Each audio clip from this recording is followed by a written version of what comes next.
जितनी जल्दी आप अपने टैक्स के प्लान्स बनाते हैं उतनी ही अधिक बचत करते हैं।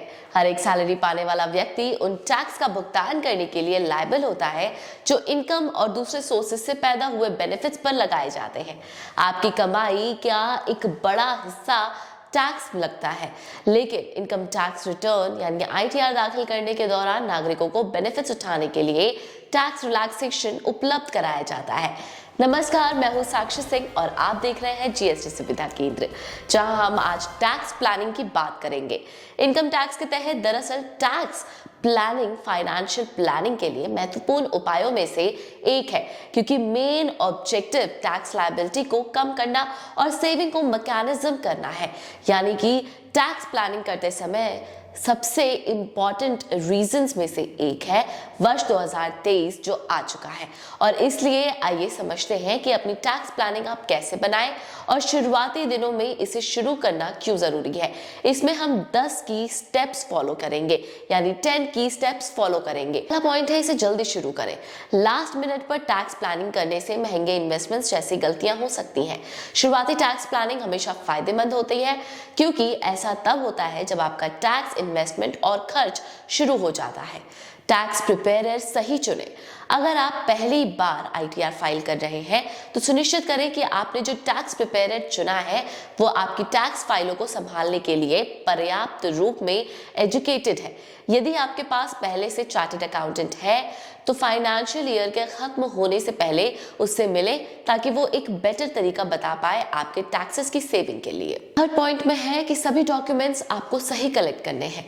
आईटीआर फाइल करने के लिए आवश्यक दस्तावेजों को salary slips, form 16, form 16A, form 16B, form 16C, form 26AS, interest income documents और दूसरे interest certificate, home loan details, ये सारी डिटेल्स पहले से ही इकट्ठा किए जाने चाहिए।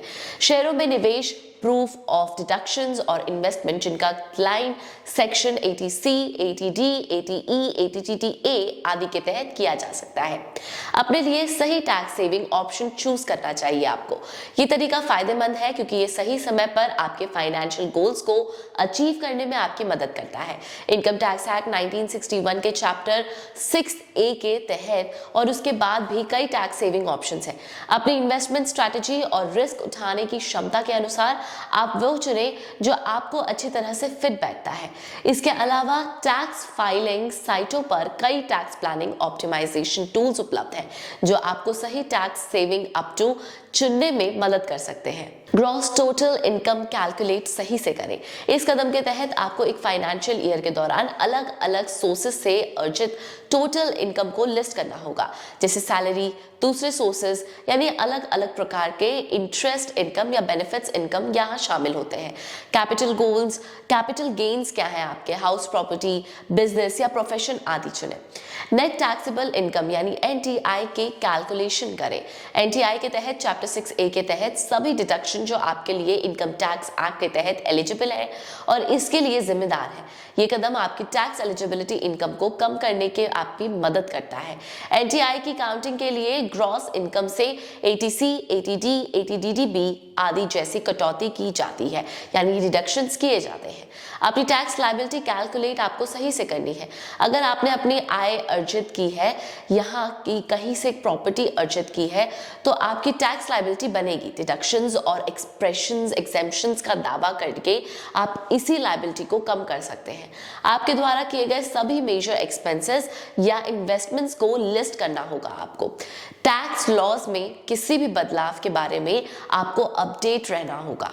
साथ ही साथ एक और पॉइंट, अपने पिछले साल के रिटर्न फाइल की कॉपी जरूर तैयार रखें। पॉइंट्स को याद रखें क्योंकि ये आपकी काफी मदद करेगा आपकी फाइनेंशियल प्लानिंग करने में। आज की रिपोर्ट में इतना ही। विदा लेते हैं आपसे और लेटेस्ट अपडेट्स के लिए सब्सक्राइब कीजिए हमारा चैनल और लाइक और शेयर कीजिए इस वीडियो को और मेंशन कीजिए अपने डाउट्स या कॉल कीजिए जीएसटी सुविधा केंद्र के टोल फ्री नंबर पर। नमस्कार।